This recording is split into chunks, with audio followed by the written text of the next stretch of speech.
Hi guys, John Moore with you again, and today it's the 1st of March 2017. It's the first day of my group build, Operation Torch. Anything to do with the landings or any operation around that. So you can even include the 8th Army, because it was all part of it. Operation Torch came in basically to help the 8th Army in pincer movement and seal up the Germans in the Tunisia. So my entry for it is the British 25-pounder field gun and quad gun tractor, Canadian Ford FGT. Reason is my late Uncle Joe, he was part of Operation Torch. He landed with the British, and he was a 25-pounder gunner. And as much research as I can possibly do, that's about as much as I have. I've got his number, where he's buried, all that kind of stuff. But into the unit, he was in the 23rd Field Unit of the Royal Artillery, and they were basically using these. So I said I'd get one of these and do the kit. So this is the unboxing. Let's have a look and see what's inside it, because it's a nice kit. I have had a look at it already. Tamiya kits are always nice. They're kind of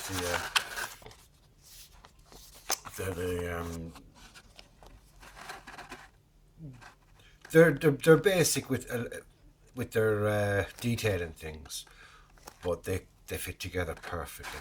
Right, we've got the instruction booklet, and it is booklet form, which is nice, and it gives you some nice drawings of finished model as you go along all the way through, showing you different steps of assembly, which is very, very nice, very handy. You know, showing you, like, once you put all this together, that's what it should actually look like, you know. I won't go through it step by step by step, but as you can see, it's typical to me instructions. Never had a problem with them. They're step by step, and then once you mark off what you've done, then you're flying it, says you. Right, in the box we've got a bag with a hull and a lower piece.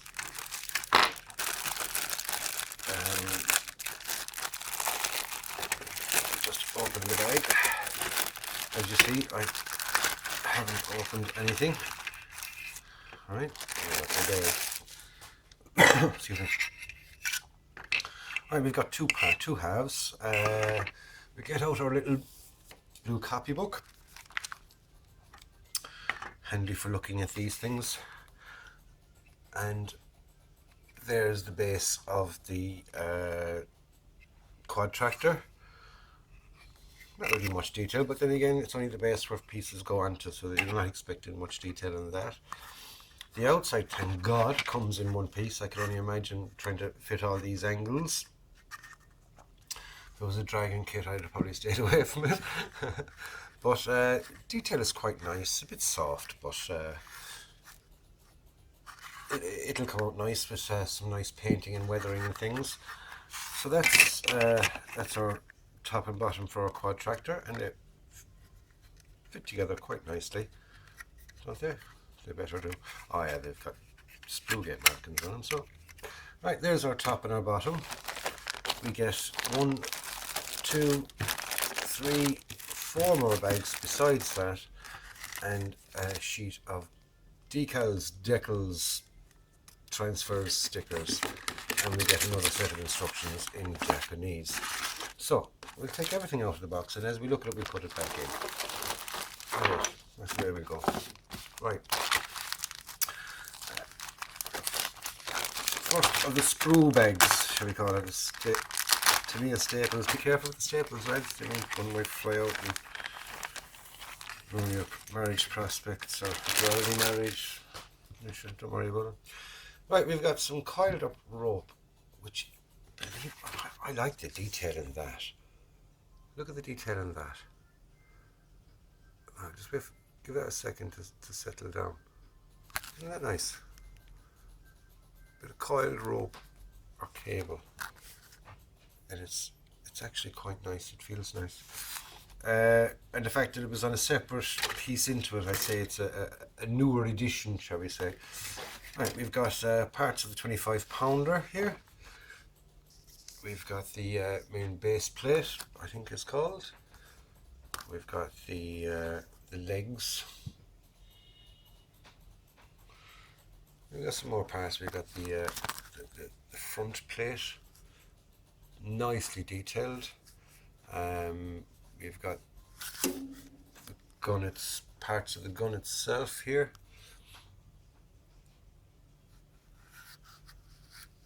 And a shovel. And some more other little bits and pieces that John hasn't a clue what they are. Well, so far I haven't seen any flesh, but I said that about a kit before, and then when I started making it, the bloody thing was full of it. But full of the minute flesh, which is even worse than the bigger stuff, at least. The bigger stuff you can see and you remove it, but it's the minute stuff, and what it does is it kind of stops things from fitting and stuff. So it looks like a tailboard of something or other, probably the lumber wheels, nicely molded. Oops, sorry, on the back of the wheels there, they're quite blank, but you've got the inserts for them, I think. Yeah, detail is quite nice, and there's some not too many tiny little bits and pieces, so it should be a kind of a fun build, an enjoyable build. Right, on to our next bag. Paying particular attention to the staples, of course.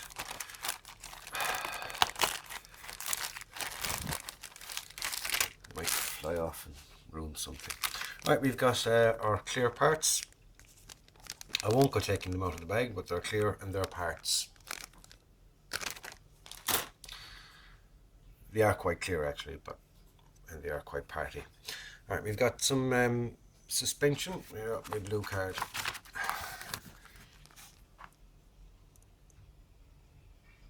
Some nice little detail on that. I'm sorry about the shadows, there's nothing I can do about it, it's just the size of this bloody room.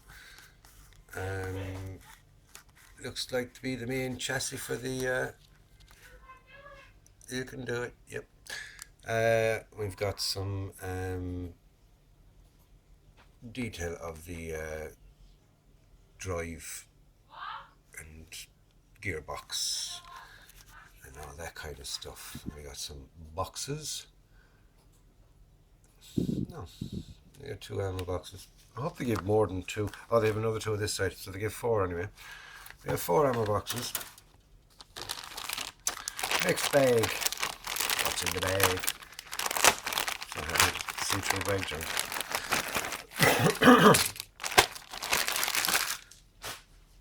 Making sure there's nothing else in the bag. Alright, we've got, I'd say these are definitely the wheels off the tractor. The size of them, they're quite big. Nice bit of rivet detail on them there, and some nice printing on the tire, on the tires themselves. So, yeah, come on, nice. Very nice indeed. And the inner wheel that we safe on the inside, so it's got a bit of detail on the insides as well. We've got some clasps and things. They're the backs of the seats, or the front, the pads, the bit you sit on, and these are the backs of the seats and the instrument panel. Let's have a look at that now. The center console. Yeah, it's pretty basic. We might be able to do something with that. We'll have a closer look and see where it goes and what can be done to it.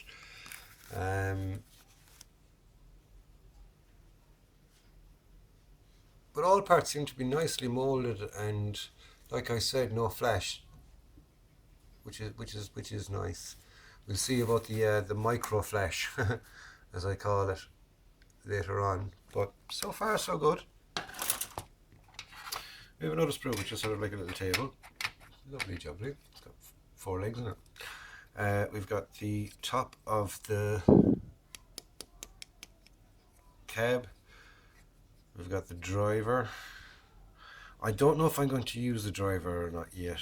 I'm deciding on how I'm going to display this, and one of the ideas I have for displaying it is on a board, not weathered but not damaged, if you know what I mean, but not overly weathered either, and just on a say polished mahogany kind of, well, not mahogany, but you know what I mean, dark wood board, polished board idea.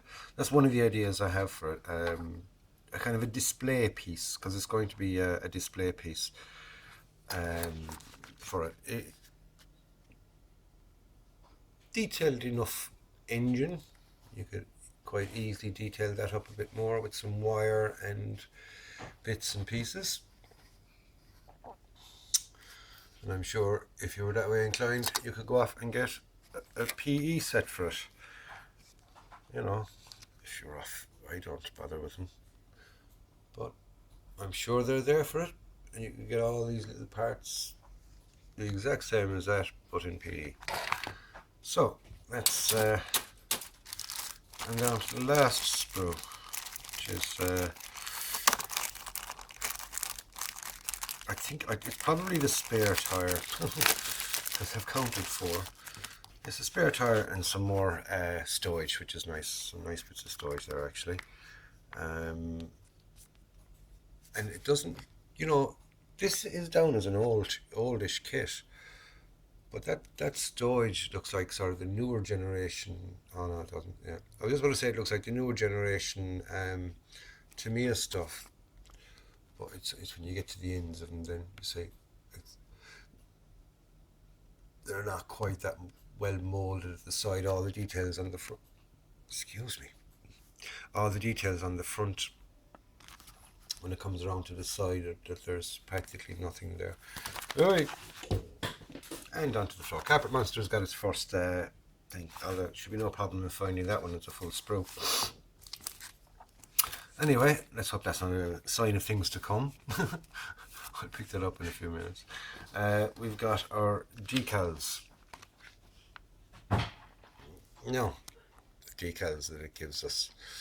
It gives us Canadian decals and the British Desert Rats one, and the Pass, and as far as I know, that means their headquarter units, and which tank it is it depends on which corner that red square goes into, if you know what I mean. On these ones, see the red square? It's at the, say, top right. Here it's at bottom right. I can't remember what the designations of all that is, but when I went all researching all this, as long as it's got red on top and blue on the bottom, it means Royal Artillery. If it's got the Canadian flag over it, obviously it's Canadian, Royal Canadian Artillery. But the colours don't change, red on top, blue on the bottom for artillery.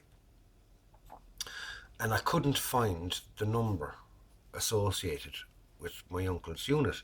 No matter what I did, I got into the unit history and everything, but it never gave what vehicle number that was on it. So if anybody out there knows how to find out exactly what number goes onto what unit, let me know. Not that I can really make much difference about it, because I've checked all the decals that I can find, and I can't find any. Checked Hannants and all the usual places for artillery decals, and they don't seem to do them. Unless somebody out, like I said, unless somebody out there can find them, then let me know, please. That's the decals, and that's basically the kit. So next thing to do is get started and start making it, and same for you.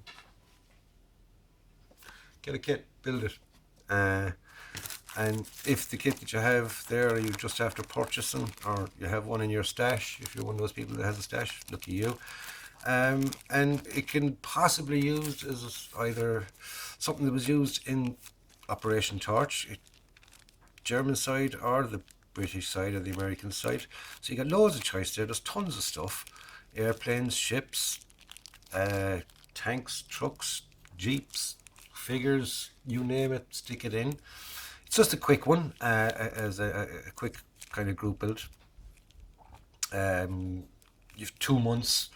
You mean 2 months to make a kit? It's not. It's a fun. It's a fun group build.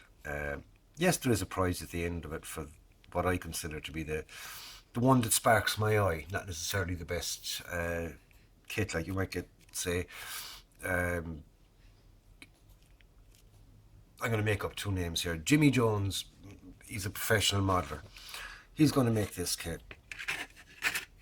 Or maybe not a professional modeler, but a guy that's been modeling for 20 odd years. He's going to do one hell of a job on that. One hell of a job on it. And then you got Mark Markinson, who started making, who got back into used to make models when he was a kid, got back into it then, say in the last year or two, or in the last 6 months. And he makes it, and he makes a little dial for it, and a little scene. And yeah, it's not perfect, but it's good. You know what I mean. It's just the scene is right. Everything just sort of fits in perfectly. Okay, things might be put in the wrong place, or it might have broken off, or carpet monster job. No aftermarket, no nothing hand painted. Something like that could end up winning, and unfortunately, my decision will be final. So if you're I can't remember the first name I just made up, Jim Jameson, and you're saying, hey, hang on a second, I made the exact same bloody model, and it was a million times better. Yeah, it was, but it's not a competition for the best. You know what I mean. You know what I'm trying to kind of to get across. But that doesn't mean that the professional modeler or the experienced modeler won't win it either, because he might just do something that just breathtaking, absolutely breathtaking. So therefore, he's going to win it. I haven't decided what the prize is yet. I kind of relate it to how many entries that are there. If there's only a small few entries, it's not going to be a very, very big prize. If there's loads of entries, it's still not going to be a very, very big prize. It's going to be a model kit of some kind, and I kind of wait to see what entries are in so I can tailor it towards that kind of thing. Okay, lads, my dinner's ready, so I gotta go. Catch you up in the next one. Be good, be nice, stay safe, buy a model, build it, enter the group build. Link below in the description box, onto the Facebook channel, or just put, if you're subscribed to me and I'm subscribed to you, stick a video on and I'll see that, then that'll be your entry. Okay, lads, catch you up. Be good, be nice, stay safe.